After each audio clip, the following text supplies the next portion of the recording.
Okay, so this is the second part of the video. So let us see what is happening here. So as we have discussing about the triangle, okay, the base will be occupied by the producers. So let us do a simple calculation. If the producers have this much kilocalories, okay, the producers have this much kilocalories, what will be transferred to the next tropic level? What would be transferred to the next tropic level, who are heterotrophs? Right. So it is just 10 percentage. So in short, if you want to know how to calculate 10 percentage, we'll simply cut one zero. See, there are four zeros here. And when it goes to the next level, it's just three zeros, which is 10 percentage. Calculating 10 percentage should be easy. You can just cut one zero here. And then when it moves from here to here, again, it is one less zero. So here it would be just 100, right? And here it would be 10%. So this is how we calculate it. So the primary producers, we saw it is four zeros, right? And only 10% of this will be transferred here, which would be easier calculation. You'll just cut one zero there.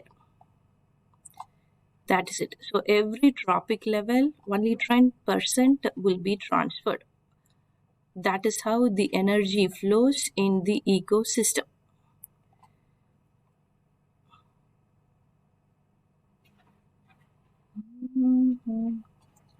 Hold on, I'm going to zip drawing. Okay. So this is what given in all these PowerPoint presentations.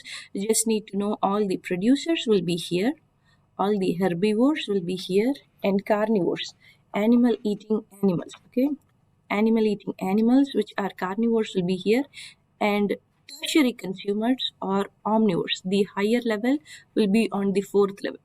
If this is fed by another group, that will go on top. So the ecological pyramid is differentiated or divided between the producers to the top level carnivores. So this is just an example for you. I'm just going to give you a number, okay, and you are going to calculate. So if I say it's 8,000 kilocalories for the producers in this ecosystem, you are going to calculate how much is for great blue heron. Okay, so pause the video and try to do the calculation.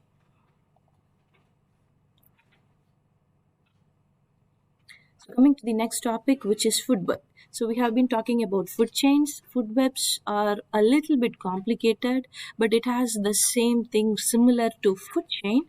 The only difference is it is the interaction between many food chains. In food chain, we will just see one energy flow from a producer to a carnivore, whereas in food web, it will be having multiple food chains. Let us see an example.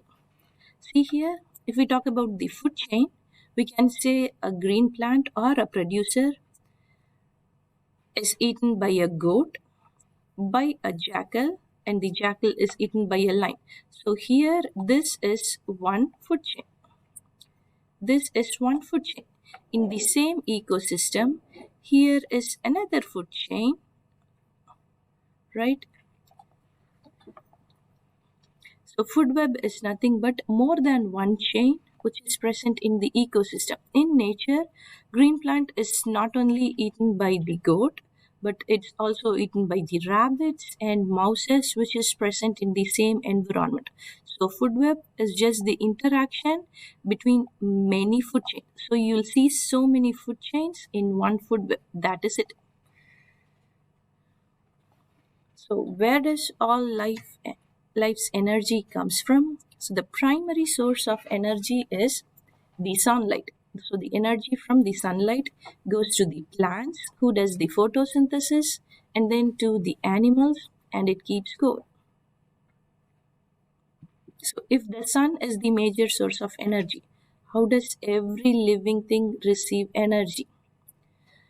So remember, every living thing needs energy so that they can function. So what happens is the sunlight or the energy from the sunlight flows through the producers and then to the autotrophs. And you're going to remember what is chemosynthesis from our unit 4. Just think, what do all these three have in common, and we can discuss that in class. Okay, what happens when we eliminate the secondary consumer?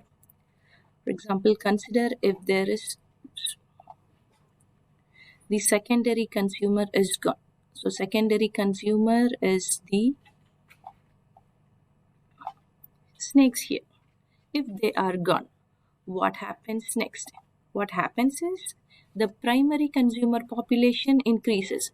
So these rabbits will be increasing in population. There will be more and more number of rabbits. So what happens is, as the number of rabbits or the primary producer increases, they feed on more and more producers. So what happens is there won't be any plants over a period of time.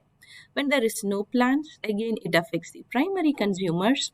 And on the other hand, if this is not there, right, they don't have anything to feed or they'll depend on them. So there would be a collapse in the entire ecosystem if just one thing goes as extinct or is gone. So we just answered what happens to the primary population. So this is just an example of a food web. Now you're going to find the name of one autotroph. Autotroph are the organisms which produce their own food. Plants, right? Plants are the autotrophs here. Which organisms has the most energy? Again, in any ecosystem, the producers will be having the most energy, the plants. And the one which has least energy will be the topmost carnivores, because energy only 10% flows from here to here to here. So the topmost on the the ecosystem has the least energy. Name one heterotroph. Remember the term heterotroph, that feeds on autotroph. So anything from here, okay, anything that eats the plant are an example of a heterotroph. So if grass has 100% energy, how much energy will the primary consumers have? So this is the grass. So always the producers will be having 100% energy. So how much will the primary consumers will have? So this is one level in the ecological pyramid. This is another level. So remember how much gets carried. Oops. It's just 10%. So the answer is 10%.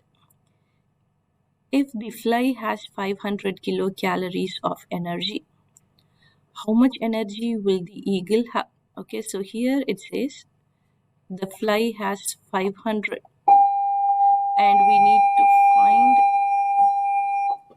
we need to find how much gets transferred to the eagle. So from here to here, only 10% will be transferred, which is 50. So from here to here, only 10% of this 50 will be transferred, which is 5. So the final answer is 5 kilocalories.